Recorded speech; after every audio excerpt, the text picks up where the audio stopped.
Chapter 642. Visit. Camus extended his thanks to the telegrapher, retrieved his telegram, and swiftly scanned its contents. Louis Barry, in Titian, hailed as the most renowned adventurer in the fog sea over the past 6 months. Sporting a distinctive golden straw hat, he successfully hunted down the demon warlock Berman, earning a hefty bounty of 600,000 Verl d'Or. Furthermore, he collaborated with the Earth Mother Church in Port Santa to address the crisis surrounding the sea prayer ritual. However, the precise details remain elusive. Upon perusing the telegram, Camus released a silent sigh and remarked to himself, "He's truly a great adventurer." It's no surprise he managed to handle that serial killer. Camus couldn't gauge the demon warlock's true strength, but the substantial bounty spoke volumes. The sum of 600,000 Verl d'Or was a testament to the demon warlock's threat level. Even if Louis Barry's fame stemmed solely from his encounter with such a formidable adversary, he undeniably stood among the great adventurers. It wasn't lost on Camus that Bram, the perpetrator of numerous murders that had kept the patrol team occupied for nearly 2 weeks, only carried a bounty of 50,000 Verl d'Or. Such figures tempted Camus to consider collaboration with Louis Barry. Reflecting on the substantial 600,000 bounty and comprehending Louis Barry's generosity, Camus tucked away the telegram and graciously commended the female telegrapher with an exaggerated flying kiss. Running his fingers through his tousled brown hair, Camus descended to the hall below. The evening had descended, and it wasn't his night for duty. He could head home and take a break. Out of the blue, Camus's gaze focused as he spotted the handsome Louis Barry, sporting black hair, green eyes, and a laid-back demeanor, seated on the sofa, casually playing with a golden straw hat. Approaching cautiously, Camus inquired, "Is there anything else?" Lumion ceased twirling the straw hat, sat up straight, and grinned. "I've got something else to talk to you about." Realizing that one of the 3 shops that could buy Fermo coffee was on Cania Street, not far from the patrol team, Lumion's immediate thought was, could Hisoka be hiding within the patrol team, perhaps as one of its members? Is the most dangerous place the safest? After careful consideration, Lumion considered it a possibility, though not particularly likely. On the one hand, among the 7 Beyonders who were killed, including the Death Believer in Port Pylos, the Rose School of Thought's peripheral member, and the spy left behind in Matani by the Intis Republic, were secretive individuals, blending in with ordinary people. Without substantial information sources, it would be challenging for Hisoka to identify them as Beyonders and target them. This suggested that either Hisoka had a unique ability to discern Beyonders from ordinary people or possessed a mystical item granting him such insight, or he had control over an extensive information network. The patrol team, being intimately familiar with Matani and Port Pylos, might have already detected something amiss with the Death Believer, the Rose School of Thought's member, and the Intis spy and been conducting surveillance. Hisoka's membership in the patrol team would explain his ability to uncover a Beyonder's hidden identity and carry out the murders.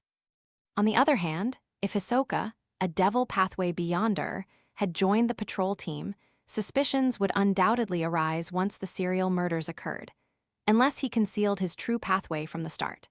However, the patrol team differed from the curly-haired Baboons Research Society. Hisoka would need to use his abilities frequently during daily missions, making it difficult to conceal them for months or years. There was no room for mishaps. It wasn't feasible for him to meticulously prepare before each mission, adorning the corresponding mystical item solely to reveal his abilities in that specific situation, right? Even as a devil, he couldn't pull it off. Given that many missions had no specific target, devils couldn't foresee imminent danger. Driven by suspicion and uncertainty, Lumion took a special trip to the patrol team, visiting Camus to unearth new clues or gain inspiration to either confirm or eliminate the corresponding possibilities. "What do you want to discuss?" Camus furrowed his brow. "Is this guy scheming to use the morning's bribe as leverage to threaten me? The dossier isn't particularly important. Even if I lose it, it's just a minor punishment." Wearing his golden straw hat, Lumion rose with a smile. Pointing at the door, he suggested, "How about a cup of coffee?" After a brief contemplation, Camus responded in a deep voice, "Fine." Exiting the patrol team's entrance, Lumian made his way toward the Matani import and export shop. In the fading dusk, he immediately spotted Port Pilos's police headquarters diagonally opposite the patrol team. Numerous individuals clad in dark blue police uniforms moved in and out, some holding cups of coffee. Lumian's heart stirred. Could Hisoka not be a member of the patrol team, but a high-ranking police officer at the police headquarters? At a certain rank, the police collaborated with official Beyonders to access a wealth of information. Many official Beyonders investigations were conducted through the police due to limited manpower. If Hisoka held a significant position at Port Pilos's police headquarters, it was plausible for him to identify the 3 concealed Beyonders. Additionally, there would be no risk of exposing his pathway during routine missions, and acquiring his favored Firmo coffee beans would be a breeze. On the other hand, it was precisely because the Matani import and export shop offered a variety of coffee beans that Hisoka fell in love with the pure, bitter, and fragrant Firmo coffee without sugar. However, this was just one possibility among Lumian's speculations. For instance, Hisoka, being a bold and self-assured individual, might have visited Kania Street specifically to buy Firmo coffee, relishing the incompetence and frustration of the patrol team. Alternatively, Hisoka might not be a Beyonder of the Devil Pathway, but simply possessed the corresponding sealed artifact and had mastered a unique ritual to appease devils. There was also the chance that Lumian was mistaken. Hisoka might not be linked to the serial murders 4 years ago. With these thoughts in mind, Lumian contained his excitement and entered the Matani import and export shop alongside Camus. They reached the section where various coffee beans were on display and secured a seat in the attached coffee shop. Highlander coffee with milk and 2 cubes of sugar, Camus ordered from the waiter with a sense of familiarity. Lumian, on the other hand, opted for a cup of fragrant Intis coffee. While waiting, Lumian casually observed the coffee choices of other customers. Turning to Camus, he inquired, "Judging by the name, are you a Phaenopaterian?"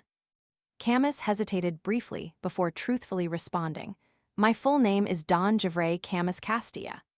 He was willing to share his full name, as the telegram mentioned Louis Barry having a good working relationship with the Church of Earth Mother. Lumian chuckled. "So you're a noble lord." The name Castia belonged to the royal family of the Phaenopoter Kingdom, and Don at the beginning of Camus's name signified honorable, representing his noble status. Camus smiled wryly and remarked, "If I were truly a nobleman, why would I join a local patrol team in the southern continent? Our branch has long dwindled, but I can't deny that this last name and the Don prefix have provided me with advantages beyond those of ordinary people. I received a potion upon reaching adulthood, achieving sequence 9 Beyonder status. However, my subsequent advancements were the result of my own efforts. Accepting my 50,000 Veraldor bribe is part of your efforts." Lumian teased inwardly.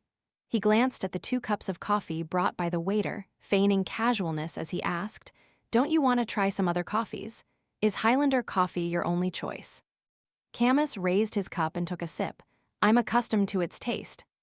Lumian removed his golden straw hat and took a sip, smiling as he replied, "Fair enough. Just like how I can never acclimate to Firmo coffee.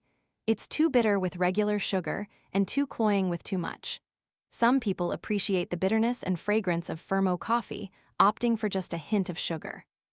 Lumian anticipated Camus to respond with, "Yes, some even drink Firmo coffee without sugar." However, Camus's reply didn't align with his expectations. "That's how it goes. What's on your mind?" Internally exhaling, Lumian spoke openly, "As you can tell, I'm deeply intrigued by the serial murder case from 4 years ago. It's my sole purpose in Port Pylos, a highly valuable assignment." "Highly valuable? It's just a serial killer." Camus let out a sigh of relief upon realizing Louis Barry was interested in discussing this matter. Even if he were blind, he could tell Louis Barry's genuine concern about the serial murders 4 years prior. Lumian vaguely explained with a smile, "This case holds secrets beyond your wildest imagination." For example, transmigrators or that celestial worthy. Camus took another sip of his Highlander coffee and reflected. I arrived in Matani over 5 years ago. At that time, the Intisians had just departed, and the kingdom and the church's forces had completed their initial infiltration. I sensed numerous opportunities, thinking I could leverage my last name to secure a prominent position. Hence, I took a ship across the fog sea. The outcome differed from my expectations, but it was still acceptable. Camus, in his mid-20s, sighed as he recounted the past. He continued, when the case unfolded, I was merely a Sequence 8. Alongside a few teammates, I followed Vice Captain Riza to investigate.